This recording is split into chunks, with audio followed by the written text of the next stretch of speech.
रवि और मेघना की शादी बड़े धूमधाम से हुई और मेघना रवि के घर दुल्हन बनकर आ गई। रवि की माँ शोभा को मेघना पसंद नहीं थी, लेकिन रवि की बुआ माधवी ने ये रिश्ता कराया था और रवि इस रिश्ते से खुश था, इसलिए वो कुछ बोल नहीं पा रही थी। मेघना को माधवी से बात करते हुए देख शोभा अकेले में कहती है, आज जितनी चाहे बातें कर ले बहू इनसे। अरे कल जब ये अपने घर चली जाएंगी ना, तो तुम्हें रहना तो मेरे साथ ही है।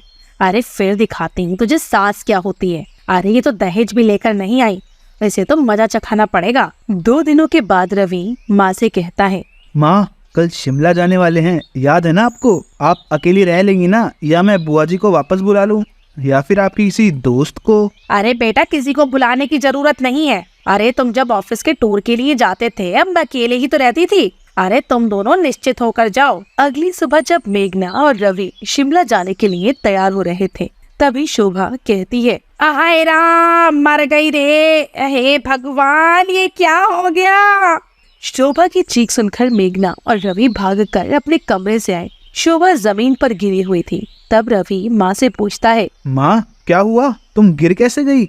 अरे बेटा मैंने सोचा था कि वहाँ पर तो बहुत ठंड होगी, तो ये 2 जोड़ी शाल लेकर आई थी तुम दोनों के लिए। अब पैर फिसल गया, मैं गिर गई। हाय बहुत दर्द हो रहा है। माँ जी आपको ज्यादा चोट तो नहीं आई ना? अरे नहीं बहू, लेकिन लगता है कि मेरे पैर में मोच आ गई है। अरे पैर भी नहीं हिल रहा। मैं अभी डॉक्टर को बुलाता हूँ। अरे नहीं बेटा, डॉक्टर को बुलाने की जरूरत नहीं है। अरे मैं ठीक हो जाऊंगी। अरे तुम लोग जाओ, तैयारी करो, तुम्हें देर हो जाएगी। ये क्या बोल रही है माँ जी? रवि मुझे लगता है कि माँ जी को इस हालत में छोड़कर जाना ठीक नहीं है। हम अपना जाने का प्लान कैंसिल कर देते हैं। अब माँ जी को कमरे में ले जाइए, मैं उनके पैर की मालिश करने के लिए गर्म तेल लाती हूँ। मेघना चली गई। शोभा मन ही मन मुस्कुरा रही थी, क्योंकि उसने मोच आने का झूठा नाटक करके उनकी ट्रिप कैंसिल करवा दी थी। मेघना ने अगले कुछ दिनों तक शोभा की बहुत सेवा की। फिर कुछ दिनों के बाद सुबह मेघना अपने कमरे से नीचे आई। तब शोभा कहती है, अरे मैं अच्छे से जानती हूँ तुम लोगों को, एक काम तो करती नहीं तुम समय पर, और पैसे बढ़ाने को बोल रही हो। क्या हुआ माँ जी, इस मंजू को क्यों डांट रही हैं आप? अरे ये इस मंजू को बड़ा रौब चढ़ा है। अरे कह रही है कि पैसे नहीं बढ़ाए तो काम छोड़ दूंगी। एक तो काम नहीं करती ढंग से, बर्तन को साबुन लगा रहता है, कपड़े भी ठीक से नहीं धोती। अरे झाड़ू पोछा भी ऐसे करती है जैसे हम पर एहसान कर रही हो। ए मंजू, कोई जरूरत नहीं है कल से आने की, कोई पैसे बढ़कर नहीं मिलेंगे, चल निकल जा। मंजू को कुछ बोलने का मौका नहीं दिया शोभा ने और भगा दिया। उस दिन से घर का सब काम करने की जिम्मेदारी मेघना पर आ गई। इतने बड़े घर की साफ सफाई, खाना बनाना, कपड़े धोना, बर्तन, सब काम करके मेघना थक जाती। एक दिन शोभा मेघना से कहती है, अरे मेघना क्या कर रही हो? माँ जी सुबह से घर का काम कर रही थी, थोड़ी थकावट महसूस हो रही है, आराम कर रही थी। आराम कर रही थी? अरे घर के बाकी काम कौन करेगा फिर? अरे चलो शाम हो रही है, खाना बनाने की तैयारी करो, आज कुछ मेहमान आने वाले हैं और ज्यादा खाना बनाना है। मेघना जाकर खाना बनाने लगी। शोभा ने उसे ढेर सारा खाना बनवाया। मेहमान आकर खाना खाकर चले गए। मेघना बर्तन घिसने लगी। एक एक करके बर्तन इतने बढ़ते गए कि वो धोते धोते मेघना को बहुत समय चला गया। फिर एक दिन शोभा मेघना से कहती है, अरे मेघना, अरे मेरे लिए चाय बनाओ। माँ जी लेकिन अभी तो दोपहर के 3 बज रहे हैं। अरे हाँ तो क्या हुआ, मेरे घर पे मुझे चाय कब पीनी है ये तुम मुझे बताओगी। जाओ चाय बनाकर लेकर आओ। मेघना जाकर चाय बनाने लगी। जब वो चाय लेकर आई तब शोभा ने मेघना को धक्का दिया और चाय मेघना के हाथ पर गिर गई। उसका हाथ जला गया। मेरा हाथ, बहुत जलन हो रही है। हाँ, बड़ा नाटक कर रही है, इतनी भी गर्म नहीं थी चाय की तुम्हारा हाथ जल गया। मैंने मेरे कमरे में कुछ साड़ियाँ निकाल कर रखी है, उन्हें धो देना। क्या माँ जी, लेकिन मेरा भी हाथ तो देखिए। अरे इतना भी कुछ नहीं हुआ है। अरे तुम्हारा हाथ ठीक है, काम टालने के बहाने मत बनाओ। बेचारी मेघना जाकर कपड़े धोने लगी।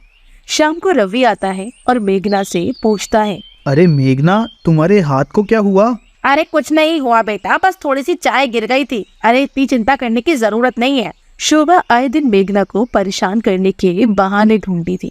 एक दिन मेघना रवि से कहती है, रवि आजकल माँ जी को ना मेरे प्रति बर्ताव बहुत बिगड़ गया है, पता नहीं उन्हें क्या हो गया। उन्हें मैं पसंद तो हूँ ना। ऐसी कोई बात नहीं है, तुम ज्यादा मत सोचो, कभी कभी जल्दी गुस्सा हो जाती हैं वो, बस। एक दिन मेघना ने शोभा को अपनी दोस्त से फोन पर बात करते हुए सुना। अरे क्या बताऊं मीना तुम्हें, मुझे तो वो लड़की बिल्कुल भी पसंद नहीं थी। अरे वो तो रवि की बुआ ने रिश्ता तय किया, इसलिए कुछ बोल नहीं पाई। एक तो छोटे घर की, ऊपर से दहेज में 1 रुपया भी नहीं लाई वो। अरे मेरा बेटा तो इतना सीधा है कि मेरी बात भी जानता है। अरे उसे तो कुछ बोल के फायदा नहीं है। अरे मैं तो चाहती हूँ कि वो जल्द से जल्द घर छोड़कर भाग जाए। शोभा की बातें सुनकर मेघना समझ गई कि शोभा सब कुछ जानबूझकर कर रही है। वो चुप रही। एक दिन शोभा ने मेघना के कमरे में नीचे आने वाली सीढ़ियों पर तेल गिरा दिया, जिससे मेघना फिसलकर नीचे गिर जाए और उसे चोट आ जाए। शोभा छुपकर देखने लगी। मेघना के नीचे आने का समय हो गया था। मेघना के कमरे का दरवाजा खुला और शोभा के मन में तो लड्डू फूटने लगे। वो मन ही मन मुस्कुराने लगी। वो मेघना की चीख का इंतजार कर रही थी, तभी रवि की आवाज आई, आह, बचाओ माँ, मेघना। शोभा ने देखा कि रवि सीढ़ियों से फिसलकर नीचे आ रहा था। रवि सबसे नीचे वाली सीढ़ी पर आकर गिर गया और बेहोश हो गया। उसके सर से खून बह रहा था। उसकी आवाज सुनकर मेघना आई। उसने देखा कि नीचे तेल गिरा हुआ था और वो समझ गई। उसने डॉक्टर को बुलाया। डॉक्टर ने रवि का इलाज किया और आराम करने को कहा। थोड़ी देर के बाद रवि को होश आया। अरे अब कैसा लग रहा है बेटा? ठीक हूँ माँ, लेकिन बदन दर्द कर रहा है। लेकिन एक बात मेरे समझ में नहीं आ रहा कि सीढ़ियों पर तेल गिर कैसे गया। शोभा ने अपनी नजरें झुका ली। तब रवि, वो शायद मुझसे ही तेल गिर गया। कल रात को मेरे सर में दर्द हो रहा था, इसलिए मैं तेल मालिश करने के लिए किचन से तेल गरम करके लाग रही थी, शायद गिर गया होगा। हाँ, मुझे माफ कर दो। मेघना की बात सुनकर शोभा समझ गई कि उसे सब पता है और शोभा को बचाने के लिए उसने इल्जाम अपने सिर पर ले लिया और उसे खुद पर बहुत शर्म आने लगी। शर्म के मारे वो मेघना से आंखें भी नहीं मिला पा रही थी। रवि के सो जाने के बाद शोभा मेघना से कहती है, अरे मुझे माफ कर देना बेटा, मैं तुम्हारा इतना तिरस्कार कर रही थी कि मुझे पता नहीं था कि कितना नीचे गिर गई मैंने आज तक तुम पर बहुत अत्याचार किए। आज तो तुम्हें गिराने चली थी, लेकिन मेरे बेटे का खून बहा दिया मैंने। माँ जी, मुझे तो पहले ही पता था कि आपके मन में क्या है, लेकिन मैंने अपनी माँ के समान समझा है आपको। और रवि की तो जान बसती है आप में, तो मैं उन्हें सच बताकर दुख नहीं पहुंचाना चाहती थी। रवि का स्वभाव इतना सीधा है कि वो आपसे इस प्रपंच को कभी नहीं समझ पाते, और अगर समझ पाते तो उन्हें उस पर विश्वास नहीं होता। शोभा की आंखों से आंसू बहने लगे। उसने मेघना को गले से लगा लिया। बहते हुए आंसुओं के साथ शोभा का मन सारा तिरस्कार बह गया और उसके मन में मेघना को अपनी बहू मान लिया था।